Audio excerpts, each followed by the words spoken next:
तो दोस्तों आज हम लोग बात करेंगे क्लास 6 का चैप्टर सोर्सेज ऑफ फूड के बारे में। दोस्तों ये चैप्टर में हम लोग भोजन के मुख्य स्रोत के बारे में जानेंगे और भोजन के स्रोत में हम लोग देखेंगे कि भोजन हम लोग कहाँ कहाँ से प्राप्त करते हैं। तो बच्चों आज हम लोग टॉपिक देखेंगे नीड फॉर फूड, जिसमें लिखा हुआ है all living organism need food, not only human beings but even animals and plants need food for living। सभी सजीवों को भोजन की आवश्यकता होती है, केवल इंसान ही नहीं यहाँ तक कि जानवर और पौधे को भी भोजन की आवश्यकता होती है। पौधे और मनुष्य को भोजन की आवश्यकता होती है, लेकिन दोनों को भोजन अलग अलग माध्यम से प्राप्त होता है। और इन सारी जानकारियों को हम लोग जैसे जैसे क्लास 6 के चैप्टर आगे हम लोग पढ़ते जाएंगे, उसमें हम लोग ये सारी जानकारियां एकत्र करेंगे। आगे लिखा हुआ है we can not live without food for more than a few days. और जितने भी सजीव हैं वो कुछ दिनों से ज़्यादा भोजन के बिना जिंदा नहीं रह सकते हैं। मतलब भोजन के बिना कुछ दिनों तो जिंदा रह सकते हैं हम लोग भी। अगर एक दिन हो गया, 2 दिन हो गया, 1 वीक हो गया, 2 वीक हो गया, कई अपने अपने क्षमताओं के अनुसार से लोग भोजन के बिना वो जिंदा रह सकते हैं।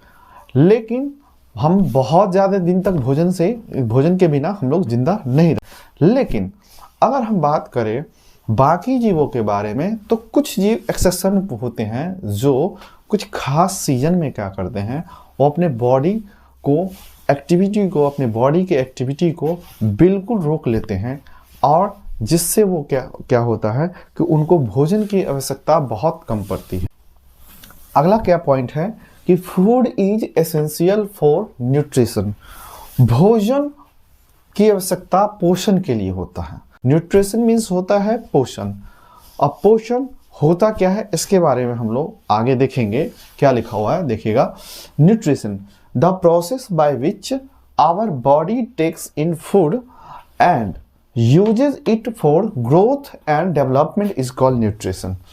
भोजन ऐसी प्रक्रिया जिसमें हमारा शरीर भोजन लेकर के और उसका उपयोग शरीर के विभिन्न आवश्यक कार्यों में उपयोग करते हैं, इन सारी प्रक्रिया को ही हम लोग न्यूट्रिशन कहते हैं।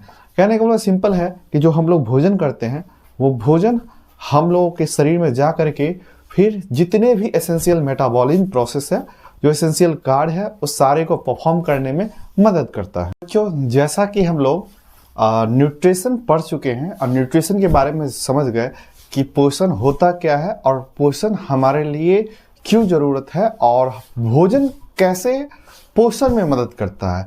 फिर बच्चों आगे हम लोग पढ़ेंगे फंक्शन ऑफ फूड के बारे में, भोजन के कार्य के बारे में पढ़ेंगे। तो चलिए दोस्तों आगे देखते हैं हम लोग। It's provide energy to do work and other activities. भोजन हम लोगों के बॉडी को एनर्जी प्रदान करने का काम करता है और विभिन्न प्रकार के क्रियाकलापों में मदद करता है। It helps in the growth of our body. और भोजन हम लोग के शरीर को विकास और वृद्धि करने में मदद करता है। तो बच्चों जितने भी ऑर्गेनिज्म हैं, चाहे वो प्लांट हो चाहे वो एनिमल हो, ये सभी के विकास में भोजन ही मदद करता है। डायरेक्टली और इनडायरेक्टली तौर पे अगर बात करें तो भोजन के द्वारा भी जितने भी मेटाबॉलिज्म प्रोसेस होता है सारे वो भोजन के द्वारा ही होता है। आगे देखेंगे it helps in healing injuries and protects our body from diseases. भोजन हम लोगों के शरीर में कोई किसी भी प्रकार का अगर इंजुरीज हो जाता है, कहीं कट जाता है, कहीं पे घाव हो जाता है, इस सारे चीज़ों को भरने का काम और इंजुरीज को ठीक करने का काम ये फूड की मदद से ही होता है। और साथ ही साथ अगर हम सही मात्रा में सही डाइट में हम लोग भोजन कर रहे हैं तो ये भोजन हमारे बॉडी को डिजीज से भी बचाता है। आगे देखेंगे दोस्तों it keeps our body warm. और भोजन हम लोगों के बॉडी को गर्म रखने का भी काम करता है। भोजन हम लोग लेते हैं तो जिससे हमारे बॉडी के स्किन के अंदर फैट लेयर बनता है और ये फैट लेयर हमारे बॉडी को गर्म रखने का कार्य करता है। आज हम लोग इस टॉपिक के माध्यम से देखें कि भोजन सभी सजीवों के लिए कितना महत्वपूर्ण है, और ऐसे ही हम आगे आने वाले वीडियो के माध्यम से देखेंगे कि क्लास 6 में जितने भी टॉपिक हैं सभी के बारे में जानकारियां इकट्ठा करेंगे।